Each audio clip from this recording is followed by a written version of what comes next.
আমরা শিষ্য, আমরা সেবক, আমাদের জীবনের উদ্দেশ্য আমার প্রিয় পরমকে তৃপ্ত করা, প্রিয় পরমকে খুশি করা।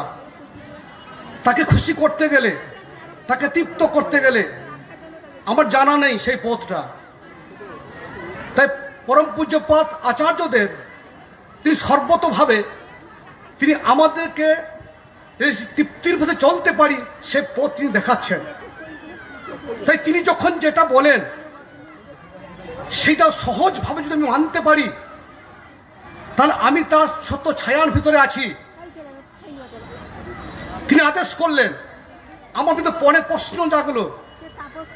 আমার প্রশ্ন জাগলো মানে এরা সর্বদা বলছিলেন আমার বিশ্বাস পাকা হয়নি, আমার নির্ভরতা আসেনি, তাই আমি প্রশ্ন করছি। তিনি আদেশ করলেন, আমার আনন্দ হলো মানার জন্য তার কথাটা। তাহলে আমি তার আওতার ভিতরে আছি, তার ছায়ার ভিতরে আছি, তার ভাবে আছি, তার গণ্ডির ভিতরে আছি। তাই আমাকে সহজ মনে হচ্ছে।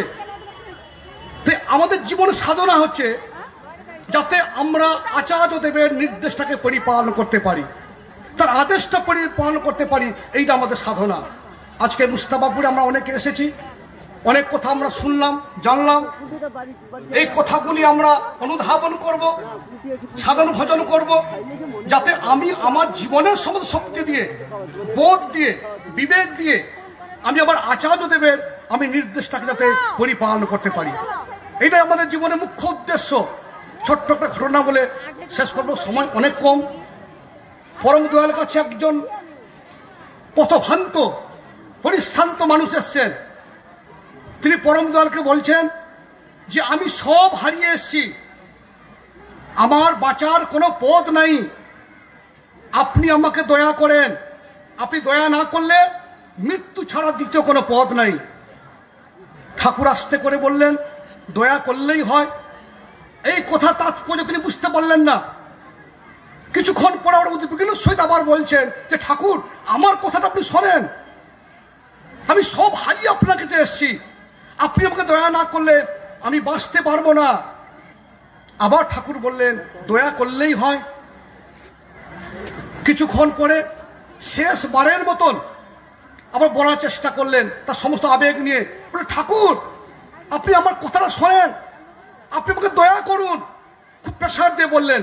ঠাকুর বললেন আমি তো বললাম দয়া করলেই হয়। বলে দয়া কথার অর্থ কি? রক্ষা পাওয়া। বলে তুমি তোমার ইষ্টকে রক্ষা করো, তোমার আদর্শকে রক্ষা করো, ইষ্টের বিধানকে তুমি রক্ষা করো, দয়া থেকে কেউ তোমাকে বঞ্চিত করতে পারবে না। আজকে আমরা আচার্যদেবের কথাকে রক্ষা করছি কতখানি, তার কথার উপর কতখানি মর্যাদা দিচ্ছি। আমরা দয়া পেতে চাইছি, করুণা পেতে চাইছি, আনন্দ পেতে চাইছি। তিনি সেই পথ আমাদের দেখাচ্ছেন, আমরা সেই পথে চলছি না। কেমন করে আমরা দয়া পেতে পারি? তিনি যে মানুষ সংগ্রহ কথা বলছেন, হারিয়ে যাওয়া মানুষকে যে খোঁজার জন্য বলছেন, আমরা কতখানি উদ্বিগ্ন হয়েছি। এই কথাটাকে রক্ষা করার জন্য কতখানি মানসিকতা অর্জন করেছি। তাহলে কি করে দয়া পাবো? আসুন আমরা সবাই মিলে চেষ্টা করি, যা বলেছেন সেই কথাকে আমরা রক্ষা করার চেষ্টা করি জীবনের সমস্ত শক্তি দিয়ে, সমস্ত সাধনা দিয়ে। তাহলে আমরা দয়া সবাই পাবো, করুণা সবাই পাবো। তিনি করুণা পাওয়ার জন্য সেই ব্যবস্থা করে চলেছেন। নিজের বুদ্ধি ঢুকালে হবে না।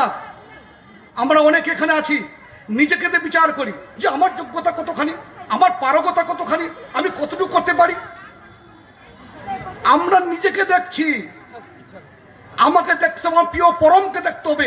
আমি তার ক্ষুদ্র অংশ, তার সৃষ্টি, সে ঐশ্বর্য শক্তি আমার ভিতরে আছে, সেই ভাব আমার ভিতরে আছে।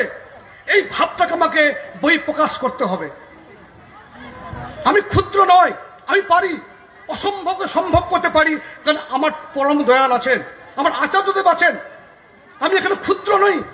আমি নিজেকে দেখবো কেন, আমার প্রিয় পরমকে দেখবো, আমার আচার্যদেবকে দেখবো এবং এগিয়ে যাব, ক্রমশ এগিয়ে যাব।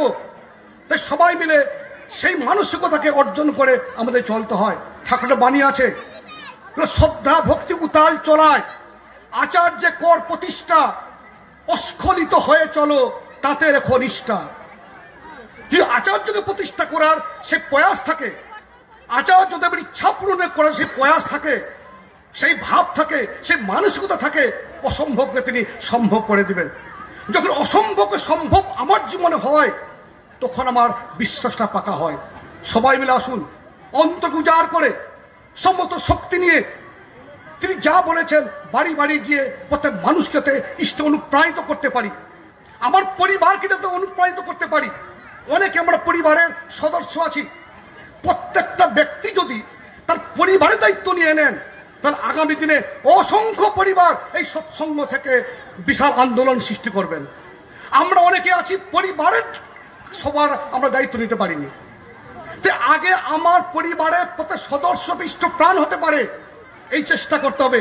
আচার্যদেব বলছেন, আমি চাই প্রত্যেকটা পরিবার এটা সৎসঙ্গ কেন্দ্র হোক, প্রত্যেকটা পরিবারের সদস্য তারা সৎসঙ্গের কর্মী হোক, এইটা আমার ইচ্ছা।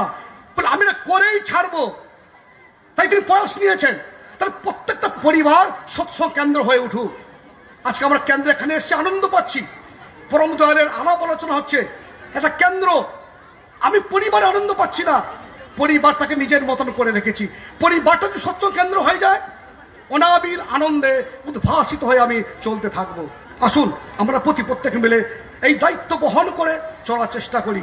আমি প্রিয় তুলসী প্রার্থনা করি, আপনারা আমরা সবাই মিলে তার নির্দেশ বহন করে আমাদের প্রত্যেক পরিবারকে যাতে ইষ্ট পরিবারের মতন করে পরিচালিত করতে পারি, এই শক্তি নিয়ে, সেই ভাব নিয়ে আমরা এই যে অসংখ্য উৎসব হবে, এই উৎসবে গিয়ে আমাদের মানসিকতাকে যাতে ঊর্ধ্বমুখী করতে পারি। আচার্যদেব বলছেন, সংকীর্ণতার ভিতরে, দুর্বলতার ভিতরে, নিষ্কৃষ্টের ভিতরে কখনো তুমি ঈশ্বরকে খুঁজে পাবে না। তিনি তো বিশাল, ব্যাপক, সে বিরাট। তাকে পেতে গেলে নিজেকে উন্মুক্ত হতে হবে, সে বিশাল হতে হবে, বিরাট হতে হবে। এই মানুষগুলো যদি আমার থাকে, তাহলে ঈশ্বরের স্পর্শ আমাকে লাগবে। তাহলে আমরা সবাই মিলে মনটাকে বিশাল করি, অনেক বড় করি, উন্নত করি। একমাত্র বড় করার পথ হচ্ছে আচার্যদেবের নির্দেশে চলা, তার আদেশে চলা, তাকে তৃপ্ত করে চলা। তাহলে আমাদের মনকে কখনো ক্ষুদ্র থেকে বৃহত্তর আমরা করতে পারি না। সবাই ভালো থাকুন, আনন্দে থাকুন, সুখে থাকুন। সবাই ঠাকুরের বিধান মেনে আচার্যদেবের নির্দেশ পরিপালন করে চলার চেষ্টা করুন। প্রতিদিন প্রত্যেকটা বাড়িতে গিয়ে যাতে আমরা ঠাকুরের কথা বলতে পারি। এক একটা বাড়িতে যদি আমরা বলতে পারি, 30 দিনে 30টা বাড়িতে আমরা ঠাকুরের কথা বলতে পারবো, 30টা পরিবারকে ইষ্টমুখী করতে পারবো। এই দায়িত্ব আমাদের নিতে হবে, নিজের পরিবারকে ইষ্টমুখী করিয়ে। জয় গুরু, বন্দে পুরুষোত্তম।